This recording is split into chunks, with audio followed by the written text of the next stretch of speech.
నమస్కారం అండి. వైష్ణవి కథలకు స్వాగతం. ఇవాళ మనం వినబోయే కథ పేరు సర్దుకుపోవాలా అర్థం చేసుకోవాలా. రాసిన వారు చక్రపాణి కోక గారు. ఇంకా మనం కథలోకి వెళ్ళిపోదామా? ఇందుముఖి సత్యభామ హృదయ పద్మములోని గంధము మరిగినట్టి గండు తుమ్మెదా.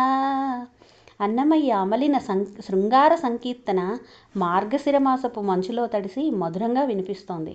ఆ రాత్రి ఆతిథ్యం ఇచ్చిన మానస సుప్రభాత వేళ నాకు వీడ్కోలు పలుకుతూ గుమ్మంలో నిలబడి ఉంది. అనిర్వచనీయమైన అనుభూతితో నేను ఇంటికి బయలుదేరాను. నాకు లావణ్యతో వివాహమై 5 సంవత్సరాలు. ఇంకా సంతానం లేదు. నిన్నటిదాకా మాది అన్యోన్య దాంపత్యమే. పెద్దలు కుదిర్చిన వివాహం మాది. ఇద్దరికీ ఆమోదయోగ్యమై పెద్దలందరికీ కూడా సంతోషాన్నిచ్చింది. లావణ్య చాలా అణకువ గల ఇల్లాలు. లావణ్యను నేను ఎంతో ప్రేమగానే చూసుకుంటాను. ఈ విషయం వాళ్ళ అమ్మకి, నాన్నకి, తన స్నేహితుడికి కూడా చాలాసార్లు చెప్పింది. అలాంటి లావణ్య ఇప్పుడు విడాకులు కావాలని పట్టుబట్టింది. పెద్దలు చెప్పినా ససేమిరా అంది. ఇవ్వకపోతే కోర్టుకు వెళ్తానంది. కారణం, నేను ఆ రోజు రాత్రి మానస ఇంటికి వెళ్ళిన సంగతి ఆమెకు తెలియటమే. మానస మా ఊరి మాస్టర్ గారి అమ్మాయే. అంతేకాకుండా దూరపు బంధువు కూడా. చిన్నప్పటి నుంచి పక్కపక్క ఇళ్లలో ఉండటం వలన కలిసిమెలిసి పెరిగిన వాళ్ళమే. ఒకరంటే ఒకరికి చాలా ఇష్టం. కలిసే చదువుకున్నప్పటికీ ఒకరి మీద ఒకరికి పోటీ ఉండేది. ఒకసారి నాదిపై చెయ్యి, ఒకసారి తనదిపై చెయ్యి. మానసుకి పెళ్లి కుదిర్చారు వాళ్ళ అమ్మా నాన్న. కుర్రాడు మంచి ఉద్యోగంలో ఉన్నాడు, బుద్ధిమంతుడు, మంచి కుటుంబం. ఇద్దరికీ ఈడు జోడు బాగుంటుందని వద్దని చెప్పడానికి కారణం ఏమీ కనిపించలేదు. పెళ్ళి అయిపోయింది. పెళ్లి రోజు ముహూర్తానికి ముందు వెళ్ళాను నేను.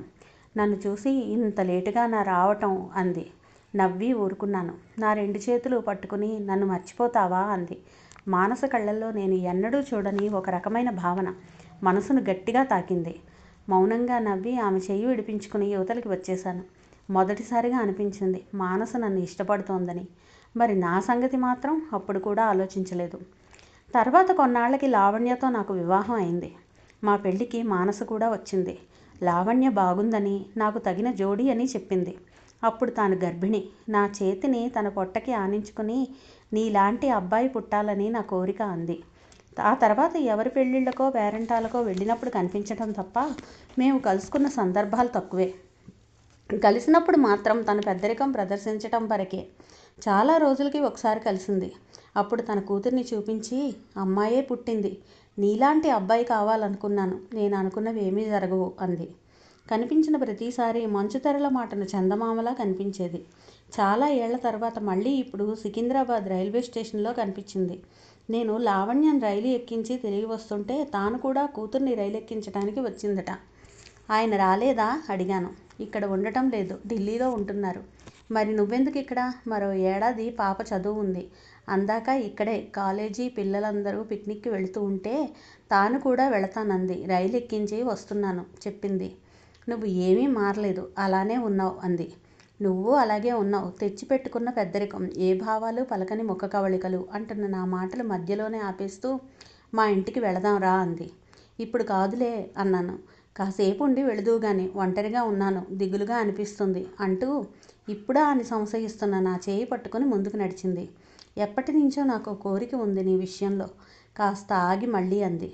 నా చేత్తో నీకు వండి వడ్డించి తృప్తిగా తినిపించాలని. అది ఇవాళ తీర్చుకుంటాను. అంత టైం ఏమీ అయిపోలేదు. భయం లేదులే అంది స్వరంలో కాస్త అల్లరి ధ్వనించేలా. నిజంగా ఆ రాత్రి నాకు ఒక మరచిపోలేని అనుభవమే. ఇంట్లోకి వెళ్ళగానే బట్టలైనా మార్చుకోకుండా కుక్కర్ పడేసి కూర తరిగి చకచకా వంట చేసేసింది. వంట చేస్తూనే నాతో కబుర్లు చెప్తోంది. వంట పూర్తయింది. టైం 9:30. స్నానం చేసి వచ్చింది. నువ్వు కూడా చేస్తావా అంది. వద్దు, భోంచేసి వెళతాను, ఈ పూటకి ఉండిపోరా గోముగా అడిగింది. ఇప్పుడా? పర్వాలేదు ప్లీజ్. నాకు ఆలోచనకి తావివ్వకుండా టవల్ నా చేతిలో పెట్టి బాత్రూంలోకి పంపించింది. నా మనసంతా అల్లకల్లోలంగా ఉంది. మానసికంగా నాకు ఎంతో దగ్గరైన మానస ఇప్పటి వరకు దూరంగానే ఉంది. ఏనాడూ హద్దులు దాటింది లేదు ఇద్దరము. అలాంటి ఆలోచన కూడా లేదు. తనంటే నాకు అపారమైన ఇష్టం. నేనంటే తనకి ప్రాణం. కబుర్లు చెప్పుకుంటూ భోజనాలు ముగించాం. చిన్నప్పటి జ్ఞాపకాలు, వ్యక్తిగతాలు, బంధువులు, స్నేహితులు. గడిచిపోయిన కాలం మళ్ళీ మా ముందర మరోసారి పరుగుపెట్టింది. నేను సోఫాలో నడుం వాల్చి తను చెప్పే వింటూ ఉన్నా పక్కనే నేల మీద కూర్చుని నా మీద చెయ్యి వేసి తను మాట్లాడుతూనే ఉంది. అలాగే ఎప్పుడు నిద్రలోకి జారిపోయానో నాకే తెలీదు. ఒక రాత్రి మెలకువ వచ్చి చూస్తే సోఫా పక్కనే దుప్పటి పరుచుకొని పడుకుని ఉంది మానస. నిద్రపోతున్న సముద్రంలా ఉంది. మళ్ళా నిద్ర పట్టలేదు నాకు. తుఫాన్లో సముద్రంలా అల్లకల్లోలం అయింది నా మనసు.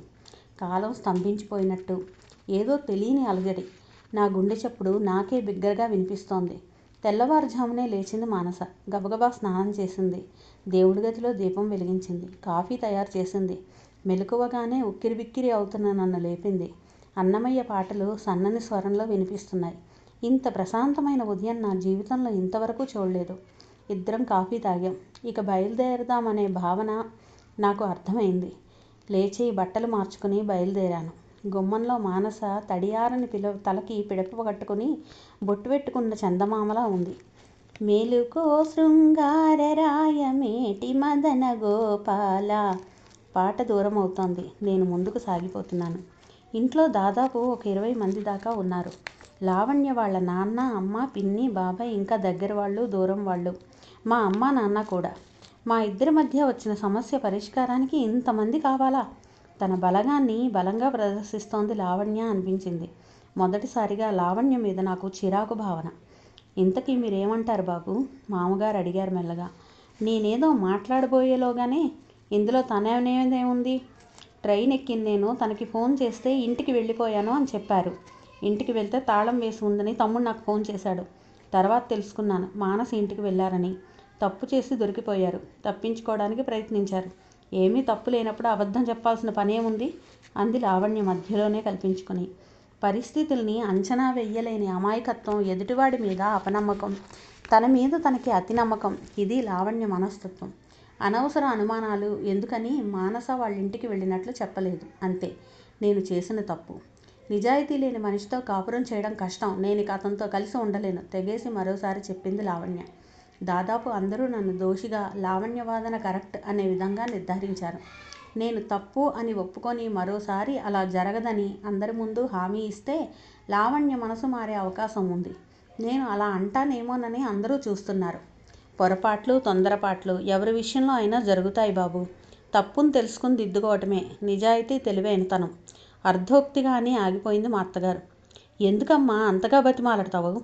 మనసులో ఒకరిని పెట్టుకుని నాతో కాపురం చేయటానికి అతనికి ఇష్టమేమో కానీ నాకు ఇష్టం లేదు తెగేసి చెప్పింది లావణ్య.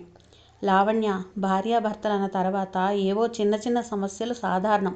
అన్నీ మర్చిపోయి ఇక మీదట హాయిగా ఉండాలని ప్రయత్నిస్తే బాగుంటుంది. ఏరా, నువ్వు కూడా సర్దుకుపోవాలి.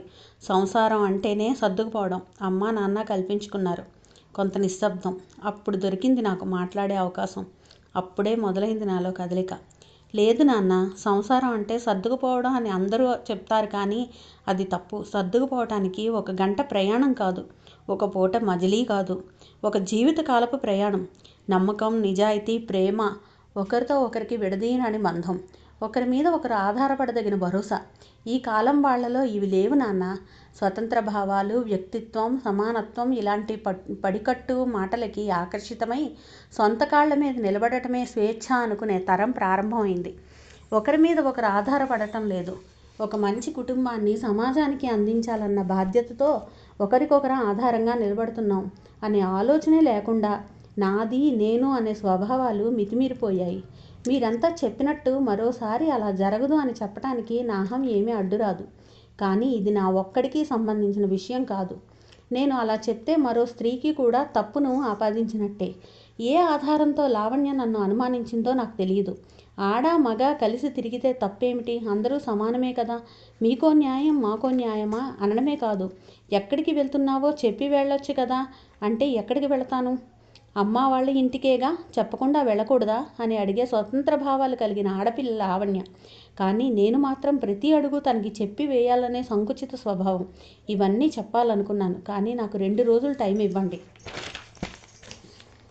ఆలోచించుకోనివ్వండి అని మాత్రం చెప్పాను. అక్కడితో అప్పటికి గొడవ ఆగిపోయింది. అమ్మా నాన్నలను తీసుకుని ఊరికి వచ్చేశాను. బాగా ఆలోచించిన మీదట ఒక నిర్ణయానికి వచ్చి లావణ్యకి ఒక లెటర్ మెయిల్ చేశాను. లావణ్య, ఇలాంటి ఒక రోజు నా జీవితంలో వస్తుందని నేను అనుకోలేదు. అనుకోనివి జరగటమే జీవితం అంటే. అలాంటి అవాంతరాలని దాటడానికి అర్థం చేసుకునే మనిషి తోడు అవసరం. నీ మనసు మార్చటానికో నా నిజాయితీ నిరూపించుకోవటానికో కాదు, కానీ నీకు కొన్ని విషయాలు చెప్పాలని నా ప్రయత్నం. స్వయంగా చెప్పాలంటే నేను ఎదురుగా ఉండాలి. నన్ను కనీసం చూసేందుకు కూడా నువ్వు ఇష్టపడటం లేదని నాకు అర్థమైంది. సర్దుకుపోవడమే సంసారం అని పెద్దలు మొన్న చెప్పారు. ఎందుకు సర్దుకుపోవాలి? తినడానికి ఇష్టమైన పదార్థం లేకపోతే సర్దుకుంటాం. నచ్చిన చోటు లేకపోతే ఒక పూటకి సర్దుకుంటాం. తోడుగా ఉండే మనిషి నచ్చకపోతే సర్దుకుపోదాంలే కదా. ఒక గంట ప్రయాణం అంటే సర్దుకుపోవచ్చు. జీవితం అంతా సర్దుకుపోతూ కలిసి బతకాలంటే కష్టమే. అర్థం చేసుకునే మనిషితోనే అది సాధ్యం అవుతుంది. సంసారం అంటే సర్దుకుపోవటం కాదు, అర్థం చేసుకోవటం, అర్థమయ్యేలా ఉండటం. ఎంత ప్రొసెసివ్గా అంటే అంత ప్రేమ అనుకుంటే అది గుదిబండగానే ఉంటుంది. మనం జీవితంలో ఎంతోమందిని ప్రేమిస్తాం. అందులో మొదటి స్థానం అమ్మా నాన్నలది. అలాంటి తల్లిదండ్రుల్ని వదిలి వచ్చిన స్త్రీకి ఆ బాధ తెలుసు కనుక భర్తని తల్లిదండ్రుల నుండి వేరు చేసే ప్రయత్నం చేయకూడదు. భర్త అనే వ్యక్తితో ఆ స్థానాన్ని భర్తీ చేసుకునే ప్రయత్నం చేయాలి. అంటే తల్లిదండ్రుల మీద ఎంత నమ్మకం ఉంటుందో జీవిత భాగస్వామి పట్ల కూడా అంతే నమ్మకం భార్యాభర్తలిద్దరికీ ఉండాలి. ఎదుటి మనిషి మీద నమ్మకం కలిగించటానికి చేసే ప్రయత్నం నటనే అవుతుంది. నేనెప్పుడూ ఆ ప్రయత్నం చెయ్యలేదు, చెయ్యను కూడా. పెళ్లికి ముందు ప్రేమికులు నువ్వు లేకపోతే నేను బ్రతకలేను అని చెప్పుకుంటారు. అది నమ్మకం కలిగించే ప్రయత్నమే కానీ నిజం కాదు. బతకడానికి మనిషికి కావాల్సింది గాలి, నీరు, ఆహారం అంతే. వాటితో పాటు ప్రేమించే మనిషి ఉంటే పగలే వెన్నెల, జగమే ఊయల. అలా అని ఎండలో వెన్నెల హాయిని పొందడం సాధ్యమా? సంసారం అంటే సర్దుకుపోవటం కాదు లావణ్య. ఎవరి బాధ్యతని వాళ్ళు సక్రమంగా నిర్వర్తించటం. ఒక ఇల్లు చక్కదిద్దటం. భార్యాభర్తలు ఇద్దరూ కలిసి ఒక ఇంటిని కాపాడాలి. అలాంటి ఇల్లు ఉన్న ఊరు, అలాంటి ఊళ్ళు ఉన్న దేశం. అప్పుడే వసుధైక కుటుంబం అనేది సాధ్యం అవుతుంది. చాలా ఆలోచించిన మీదట నేను ఒక స్థిరమైన నిర్ణయానికి వచ్చాను. నువ్వు నేను అనుకుంటే అందులో నువ్వు ఉంటావు, నేను ఉంటాను. మనం అనుకుంటే అందులో మన ఇద్దరమే కాదు, మన అనుకునే చాలామంది ఉంటారు. నా మనంలో మన అనుకునే వాళ్ళు అందరూ ఉంటారు. నువ్వు ఒక్కదానివే ఉండాలంటే అది సాధ్యం కాదు. నువ్వు మనం అని మాట్లాడిన ప్రతిసారి నేను నిన్ను అడిగిన ప్రశ్న ఒకటే, మనం అంటే అని. అన్నిసార్లు నువ్వు ఇచ్చిన సమాధానం ఒకటే, నువ్వు నేను అని. అంతేనా? మళ్ళీ నా ప్రశ్న అంతే. రేపు పాపో బాబో పుడితే వాళ్ళు కూడా. మళ్ళీ ఇది నీ సమాధానం.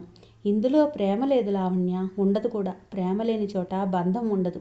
అందుకే ఎవరికి నచ్చినా నచ్చకపోయినా నా నిర్ణయం నీకు తెలియచేస్తున్నాను. మనకి ఉన్న దాంట్లోనే అందరికీ పంచగలిగిన ఔదార్యమే ప్రేమ అవుతుంది.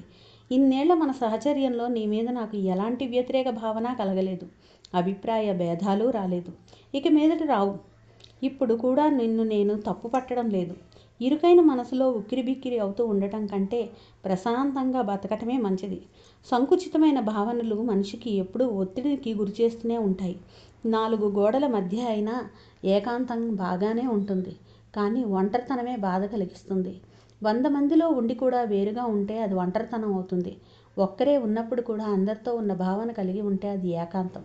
మనసుని అర్థం చేసుకున్న ఇద్దరు మనుషులు భావాలు పంచుకోవటానికి మాటలు అవసరం లేదు, మౌనం అయినా సరిపోతుంది. మనసులు కలవనప్పుడు ఎన్ని మాటలు మాట్లాడుకున్నా అవి కేవలం మాటలు మాత్రమే. నిజం చెప్పు, ఎంతమంది పూర్తి సంతృప్తితో కాపురాలు చేస్తున్నారు? ఒకరి మీద ఒకరికి అపనమ్మకం. ఎక్కడ దూరం అవుతారో అని భయం, ఎక్కడ అపార్థం చేసుకుంటారో అని, నచ్చినట్టుగా లేరని కోపం, మరొకరిలా లేరని అసూయ. ఇలా ఎందుకు ఉన్నారు అని అసహనం, అలా ఎందుకు ఉండకూడదు అని ఆశ. ఇన్ని వ్యతిరేక భావనలతో కాలం గడిపేస్తూ దానికి సర్దుకుపోవటం అని పేరు పెట్టుకుంటే అది ప్రేమ ఎలా అవుతుంది? అలాంటి వాళ్ళ మనసులో అసలు ప్రేమ అనే భావన కలుగుతుందా? నువ్వు ఎందుకు వద్దనుకుంటున్నావో నేనైతే సరిగ్గా ఊహించలేను, కానీ మనస్ఫూర్తిగా చెప్తున్నాను లావణ్య, నువ్వు నాకు వద్దు. అందుకు ఒకటే కారణం, నువ్వు నువ్వుగా లేవు, ఉండలేవు. నన్ను నాలాగా ఉండనివ్వవు. నీకోసం నేను, నా కోసం నువ్వు ఒకరికొకరం లొంగిపోతూ అనుక్షణం కుంగిపోతూ బతకటం అవసరమా? నాకు స్వేచ్ఛ కావాలి. అది ఎదుటి వాళ్ళని బంధించకూడదు.